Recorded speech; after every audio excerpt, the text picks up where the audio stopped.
I'm Jess Cushenberry. I'm a nutrition and fitness expert, and I'm going to teach you in this video simple strategies to make sure that the holidays don't grab you and you can jingle but not jiggle through this Average holiday American season. Gains between 7 and 10 pounds between Halloween and January 1st. A lot of weight. And then it leaves you sad, depressed, upset that you're starting over in January. The pants aren't fitting, the mirror's not looking good.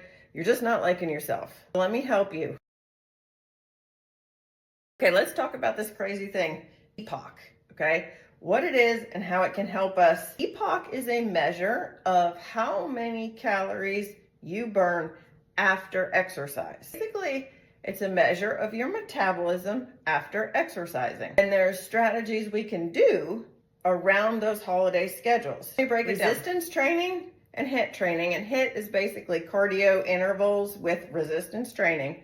Keep your metabolism high for 21 to 24 hours after you do the workout. Unfortunately, cardio, for all of you who love to hit the treadmill or elliptical and burn off the amount of calories that you think you took in, you're not actually getting anywhere. I'm sorry to say. A strategy is to do resistance training or a HIIT training on the day you have a holiday party. That will help keep your metabolism up here when you go have all the treats and libations.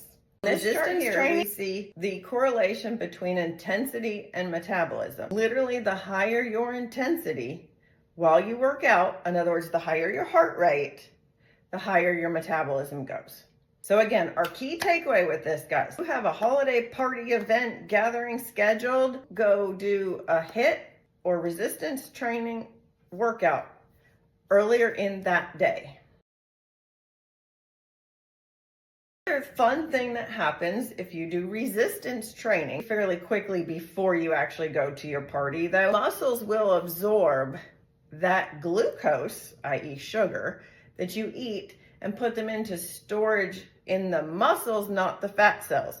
So we want to take advantage of that. Do a resistance training workout shortly before your evening social event. And along with that, if you're going to have leftovers for breakfast, for example, not saying that anyone does that, but if you are going to have a slice of pumpkin pie for breakfast, go do resistance training first and save that for post-workout.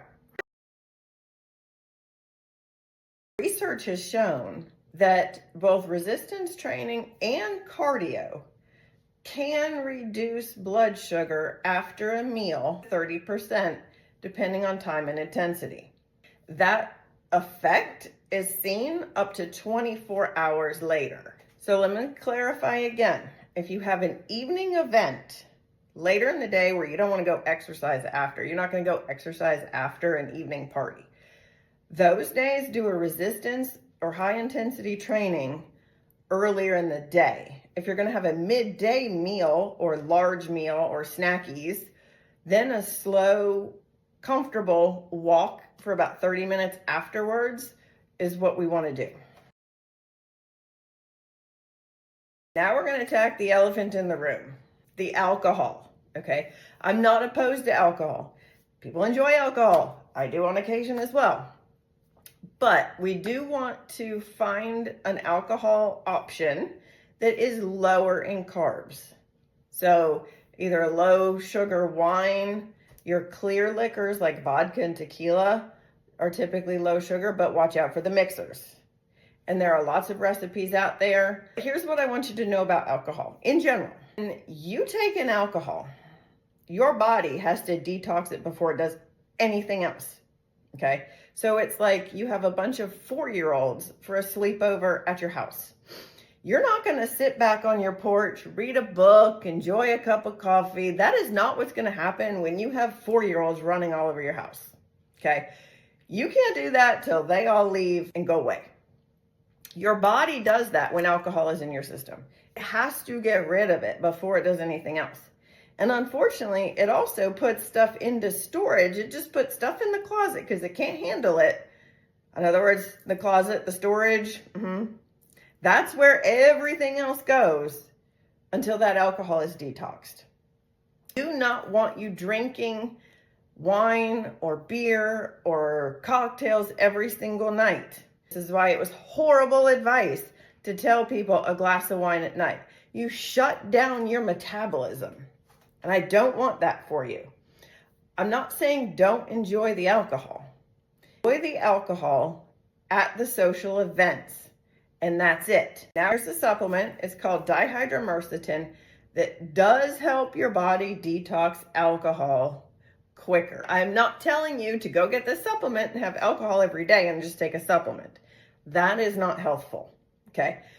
But if you are going to enjoy the libations, which I do want you to do, this will help kick those little 4-year-olds out of your system quicker so your body can get back to not storing the fat and actually burning it again. A helpful trick is to have a protein shake before you go to your event.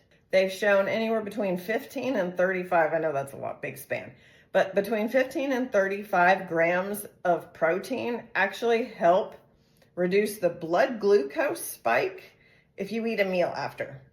The other thing that it helps do is release GLP-1, which everybody loves GLP-1s right now. This is a way to naturally boost GLP-1. So again, before your event that you know you're going to consume a lot, okay, have a protein shake on the way or just interested in joining Jingle Not Jiggle challenge, I put a link below for you to click on. It's a free challenge to make sure you stay on target this holiday season and don't regret January. If you're interested